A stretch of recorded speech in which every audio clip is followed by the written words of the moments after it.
sur Doctrine Apostolique, notre chaîne d'exploration de la parole de Dieu. Et nous continuons notre exploration de la parole de Dieu. Nous étions en train de parler de Moïse qui, après un long bras de fer entre lui et Pharaon, finalement, Dieu donne un peu ce qui allait être le dernier coup de sifflet ou le dernier bras de fer. Il dit, bon, cette fois-ci, Pharaon va vous faire sortir et même qu'il va vous supplier de sortir. Il a donné instruction aux Égyptiens, plutôt aux Israélites, de littéralement dépouiller les Égyptiens, aller demander des casseroles, des pièces d'or, des bijoux et toutes ces choses. Et il y avait une raison pourquoi Dieu a demandé aux Israélites de faire cela. Dieu ne leur avait pas demandé cela pour que les Israélites commencent à utiliser ces choses comme les Égyptiens les utilisaient. C'était de l'idolâtrie. Mais Dieu ne voulait pas envoyer son peuple sur la route sans le nécessaire. Ces choses étaient supposées être utilisées comme monnaie d'échange durant leur voyage, mais on va voir que Israël ne fait pas différemment de l'homme à la même nature que tout homme, c'est-à-dire on a cette tendance de prendre les bénédictions de Dieu et de les transformer en idoles ou les bénédictions de Dieu vont devenir sujet de notre idolâtrie.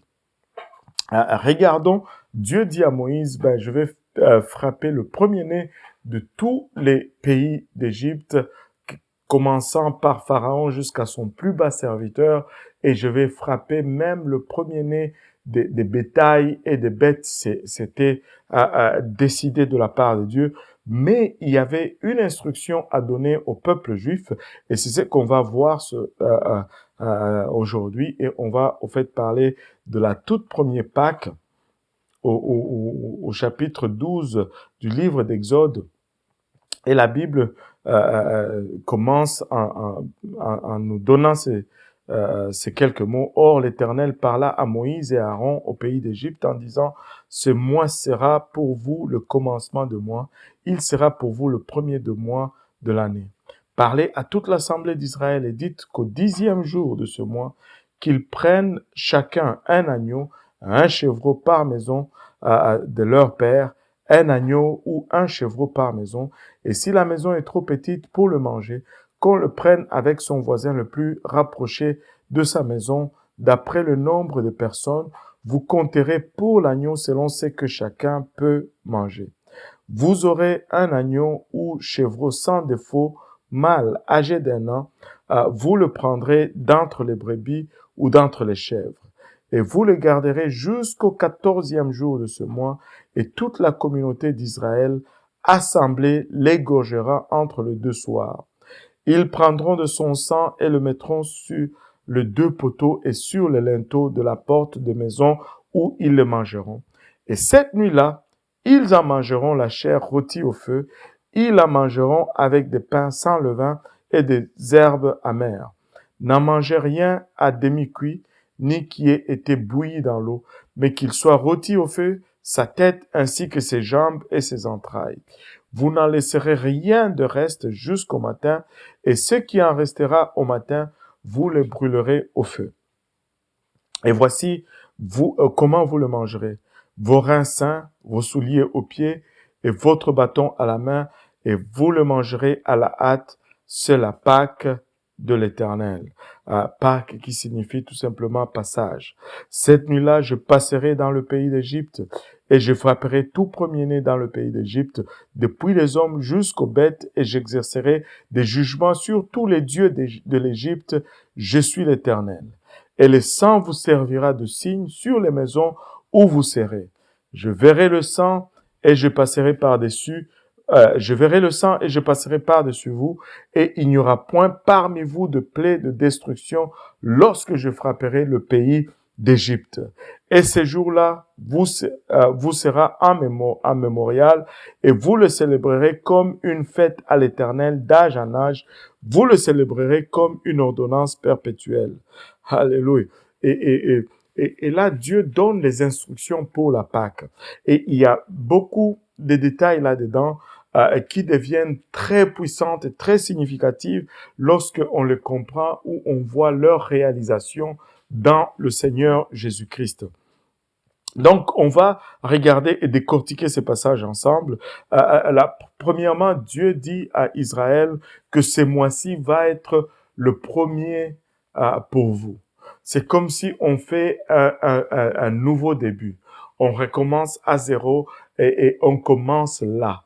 Et laissez-moi vous dire ceci. Le jour de ton salut, c'est le premier jour pour le reste de ta vie. En ce jour-là, c'était le premier mois et le premier jour du mois pour le reste des jours à suivre d'Israël. Quand tu viens à Dieu, tu recommences à zéro. Notre Dieu ne voit plus tout ce qui s'est passé avant. Le jour où tu viens à Dieu, le jour où tu quittes l'Égypte, pour ne pas dire figurativement, les jours où tu donnes ta vie à Dieu, tu t'es converti, tu obéis à l'Évangile, c'est le premier jour pour le restant de ta vie. C'est à partir de ce jour-là que Dieu commence à compter et tout ce que tu as fait dans le passé est oublié. Je me rappelle une petite anecdote. J'étais en train de baptiser quelqu'un à l'église et il y avait des gens autour du baptistère. Il y avait une petite fille qui regardait qui regardait le baptême. J'ai parlé à la personne, je lui ai dit, après que je te baptise, ta vie passée reste dans cette eau. Une façon un peu figurée de dire les choses, et tous tes péchés vont rester dans l'eau et tu sors d'ici une nouvelle créature, tu commences une vie nouvelle. Et là, la petite fille qui était à côté du baptistère me regarde et me dit, pasteur, je dis oui, il dit, il doit y avoir beaucoup de saleté dans cette eau. Et là, j'étais un peu surpris, j'ai dit, ben, pas vraiment, parce qu'on change l'eau de temps en temps et on traite cette eau comme l'eau d'une piscine. Puis j'étais curieux, je lui ai dit, mais pourquoi tu demandes ça? Elle m'a dit, mais parce qu'avec tous les gens que tu baptises, tous leurs péchés qui restent ici, l'eau doit être très sale. Et elle avait au fait compris le message du baptême. Et laissez-moi vous dire, le jour que vous venez à Dieu, le jour que vous obéissez à l'évangile, c'est le premier jour du restant de votre vie. Et il dit, parle à toute l'assemblée d'Israël et dites qu'au 10e jour de ce mois, qu'ils prennent chacun un agneau ou un chevreau. Ils devaient prendre un agneau par maison. Si votre maison était pas assez grande pour manger tout l'agneau, prenez-le avec vos voisins. Et un détail particulier ici, il dit, vous aurez un agneau ou un chevreau au verset 15, sans défaut, mâle, âgé d'1 an, vous le prendrez d'entre les brebis ou d'entre les chèvres, et vous le garderez jusqu'au 14e jour de ce mois, et toute la communauté d'Israël assemblée l'égorgera entre les 2 soirs. Regardez, il devait prendre ces brebis sans tache, mâles, et le garder pendant 4 jours. Et c'est très significatif.